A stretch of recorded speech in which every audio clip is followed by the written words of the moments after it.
Hello friends, welcome to question mat. मेरा नाम है विक्की और आज हम बात करेंगे बिजनेस एनवायरनमेंट एनालिसिस के बारे में। इस वीडियो में हम जानेंगे बिजनेस एनवायरनमेंट क्या होता है, माइक्रो एंड मैक्रो एनवायरनमेंट के क्या अंतर होते हैं, पेस्टल मॉडल की भी हम समझ इसमें देखेंगे। साथ ही हम रियल लाइफ एग्जांपल्स देखेंगे कि कैसे बिजनेस एनवायरनमेंट एनालिसिस काम करता है। तो सबसे पहले हम समझते हैं कि बिजनेस एनवायरनमेंट होता क्या है। जब भी कोई बिजनेस अपना काम करता है तो वो सिर्फ अपने अंदर ही नहीं बल्कि अपने बाहरी माहौल में भी जीता है।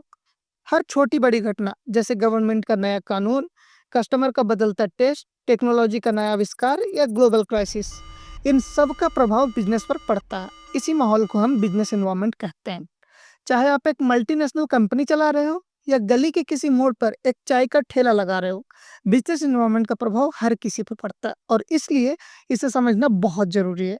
तो चलिए आज इसको हम डिटेल में समझते हैं कि बिजनेस एनवायरनमेंट कैसे काम करता है। बिजनेस एनवायरनमेंट को दो भागों में बांटा गया है। पहला होता है माइक्रो एनवायरनमेंट यानी सूक्ष्म वातावरण। ये वो फैक्टर्स होते हैं जो बिजनेस के निकट और प्रत्यक्ष रूप से प्रभावित करते हैं।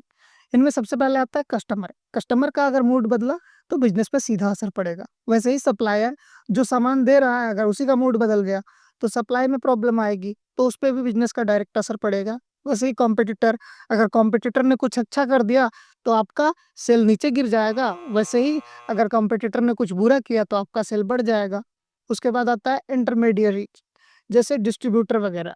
वो भी अगर उनका भी दिक्कत हुआ तो आपके बिजनेस में भी दिक्कत हो सकता है। और लास्ट बट सबसे इम्पोर्टेंट, पब्लिक और मीडिया। अगर इन्होंने आपके ऊपर वार किया तो आपका बिजनेस या तो बहुत ऊपर चला जाएगा या फिर बहुत नीचे चला जाएगा।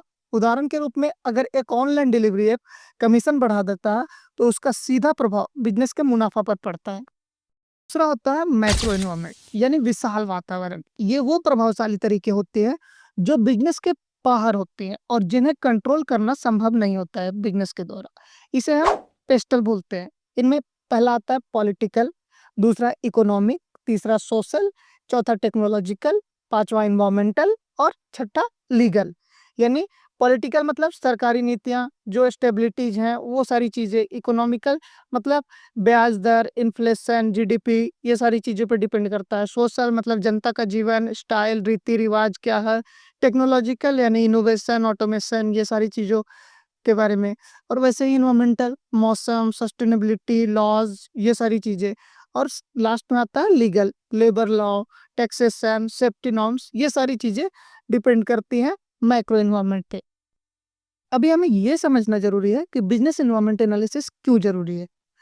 इसमें सबसे पहले आता है अपॉर्चुनिटी की पहचान। नए मार्केट या प्रोडक्ट स्कोप पहले आपको पता चल जाता है। वैसे ही थ्रेट के समय पर आपको पता चल जाता है। जैसे नए कॉम्पिटिटर की एंट्री हो रही है तो आपको पहले से पता चल जाएगा। वैसे ही स्ट्रेटेजिक प्लानिंग में मदद मिलती है। आप अगर कोई प्लान कर रहे हो, बिजनेस का रोड मैप बनाना आसान हो जाता है आपके लिए। वैसे ही रिस्क मैनेजमेंट आपके लिए आसान हो जाता है। मार्केट के बदलाव से बचाव कर सकते हैं। और साथ ही कस्टमर का ट्रेंड भी आपको समझ में आता है कि लोग क्या चाहते हैं, कब और क्यों चाहते हैं। तो फ्रेंड्स, आज हमने समझा बिजनेस इन्वायरमेंट एनालिसिस के बारे में। अगर वीडियो आपको पसंद आई हो तो लाइक करें और कमेंट में लिखिए कि आपके हिसाब से किसी भी बिजनेस को सबसे ज्यादा कौन सा एक्सटर्नल फैक्टर प्रभावित करता है। इस वीडियो को अपने दोस्तों के साथ शेयर जरूर करें। मिलते हैं नेक्स्ट वीडियो में नेक्स्ट टॉपिक के साथ। तब तक के लिए have a good life, make a great story of your life. Thank you.